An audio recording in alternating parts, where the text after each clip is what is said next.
Ok, bonjour chers amis, François, expert de yoga, de méditation et autres techniques de bien-être.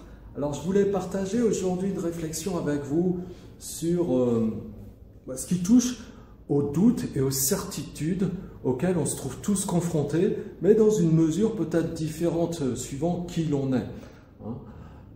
Et effectivement, il y a différentes situations et je voulais vous aider à vous situer par rapport à ça pour que vous sachiez où vous êtes vous, dans quelle situation vous êtes, est-ce que finalement vous êtes dans le bon cadre, oui ou non par rapport à ça.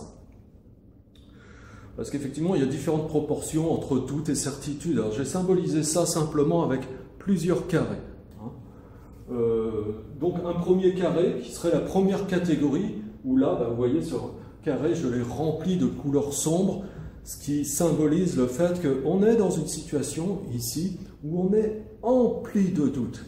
Alors bon, là symboliquement c'est 100%, peu importe, que ce soit 90% ou 100%, c'est pratiquement, on est complètement empli de doutes et ça nous envahit, ça nous empêche de faire quoi que ce soit.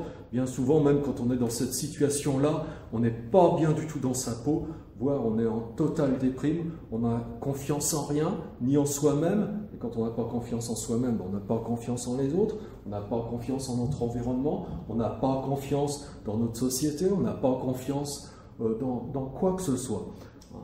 Donc évidemment, ça, ce n'est pas la situation rêvée. Mais elle existe. Si vous n'êtes pas dans ce carré-là, bon, c'est déjà un moindre mal. Après, il y a une possibilité de se trouver ici, dans ce carré, ce deuxième carré, donc cette deuxième catégorie, où là, vous avez 3 quarts de doute et 1 quart de certitude. C'est-à-dire que les doutes, globalement, l'emportent sur vos certitudes. Et ça vous empêche vraiment d'avancer. Parce que des doutes, on en a tous, mais là, c'est dans une proportion, ça peut être 2 tiers, 1 tiers, 3 quarts, 1 quart. En tout cas, les doutes sont prépondérants. Et ça, même si de temps en temps, il y a un petit coup de mieux, ça reste minoritaire. Et donc là, on n'avance pas, ça c'est clair, et puis c'est net, on expérimente. Alors, est-ce que vous êtes, vous, dans cette situation? Voilà, c'est la question que vous pouvez vous poser. Si ce n'est toujours pas le cas, alors peut-être que vous vous trouvez dans cette situation, c'est-à-dire ce troisième cas de figure, là,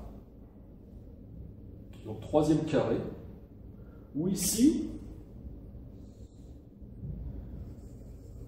là c'est du 50-50, plus ou moins du 50-50.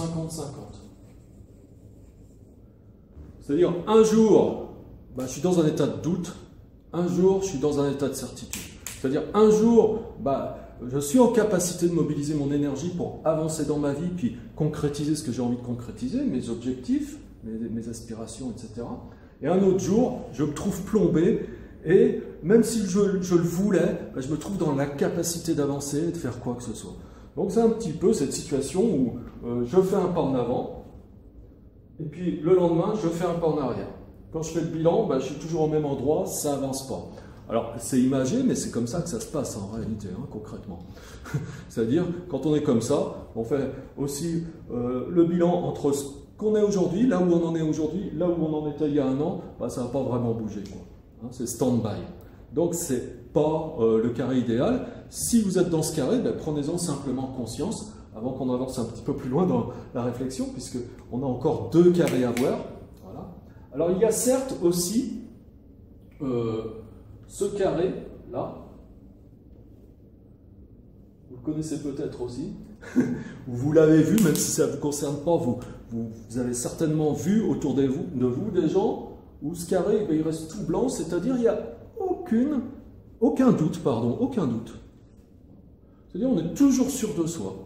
Alors quand on est toujours sûr de soi, il y a un écueil, c'est que on n'a pas forcément les pieds sur terre, parce que, ma foi, nous sommes des êtres humains, on est remplis de sentiments, on fonctionne avec des sentiments, des émotions, de toute nature, et ça, c'est normal, si on est constitué de manière équilibrée, on doit vivre des émotions de toute nature, des sentiments de toute nature, et ça nous sert aussi pour évoluer. Si on n'a rien de tout ça, c'est soit qu'on se coupe de ces émotions, et on se raconte une histoire, et on se dit que tout va bien, Et en réalité, quand on fait le bilan aussi entre aujourd'hui et un an en arrière, finalement, bon, on se raconte peut-être beaucoup de choses, on s'illusionne et finalement rien n'a vraiment avancé.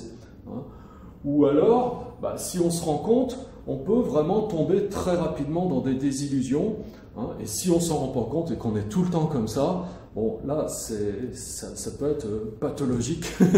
Et concrètement, on ne voit pas non plus la personne avancer dans sa vie. Pourquoi ? Parce qu'on pourrait se dire, effectivement, quand on est rempli de certitude, tout va bien, on fonce et puis tout marche. Mais je ne pense pas que ce soit comme ça, parce qu'une vie humaine, par définition, c'est un champ d'expérimentation. Une vie humaine, elle se caractérise par la prédominance des émotions perturbatrices suivantes, que sont le désir et que sont l'attachement. Quand on est soumis au désir et à l'attachement, on a des variations d'humeur. On a parfois des jours sans. Ça peut arriver de temps en temps, et ça arrive de temps en temps dans une constitution humaine normale. Hein, sinon, il y a quelque chose qui ne va pas.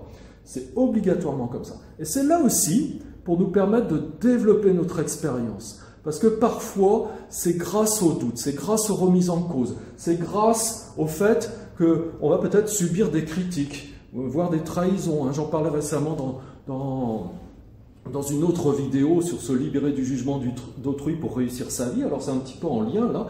Hein, des fois on est soumis aux critiques, soumis à des jugements qui ne sont pas très positifs, soumis à des trahisons, enfin des comportements qui nous atteignent. Hein. Donc on est attaché au fait de se sentir aimé, et puis quand on ne se sent pas aimé, ça nous atteint. Et parfois on a besoin de ça pour dépasser les choses, aller plus loin et aller chercher justement au fond de soi-même, c'est-à-dire ne plus compter sur l'extérieur, mais compter sur notre développement intérieur, notre force intérieure pour avancer. Et parfois c'est grâce à ça, je dirais même que c'est tout le temps grâce à ça, qu'on va se transcender. C'est à partir des expériences malheureuses, c'est sur cette base qu'on va pouvoir faire fleurir nos qualités et qu'on va se dépasser, qu'on va aller au-delà et qu'à partir de là, on va décider vraiment de devenir un meilleur soi-même. Donc on a besoin d'avoir des certitudes. Si on n'a pas de certitude, enfin si on a besoin, d'avoir des doutes, excusez-moi. Si on n'a pas de doute, et si on est empli de certitude, alors c'est Krishnamurti, un grand philosophe indien, qui disait ça, à ce moment-là, c'est la fin de l'intelligence, on n'a plus rien à apprendre, tout simplement. Bon, ça n'existe pas. À moins d'avoir atteint l'état de Bouddha, mais alors s'il y en a parmi vous qui m'écoutez, et puis qui avaient déjà atteint l'état de réalisation spirituelle totale, comme Jésus ou Bouddha, faites-moi un petit commentaire et dites-moi, moi ça ne me concerne pas. Mais si ce n'est pas le cas, ça vous concerne. Okay, donc quel est le bon carré? On va le matérialiser comme ça, vous l'avez certainement déjà deviné. C'est un carré où on aurait, ma foi, un peu de doute, mais pas trop. Hein, c'est-à-dire un quart, un tiers, allez, admettons 40%. Mais il y a quand même une prépondérance de certitude, c'est-à-dire que, ça y est, vous êtes déjà construit.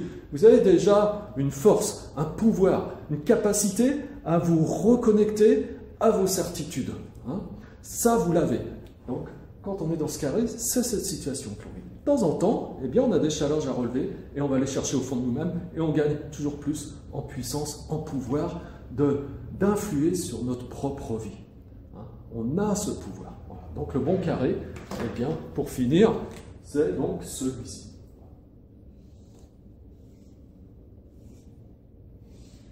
Donc voilà, j'ai fait cette vidéo pour que vous réfléchissiez un petit peu à ça, et puis peut-être que ça vous aide. Et si vous avez aimé, cliquez sur j'aime. Si vous n'êtes pas encore abonné, faites-le maintenant. Et je vous dis à bientôt pour une prochaine vidéo, mes amis. Au revoir.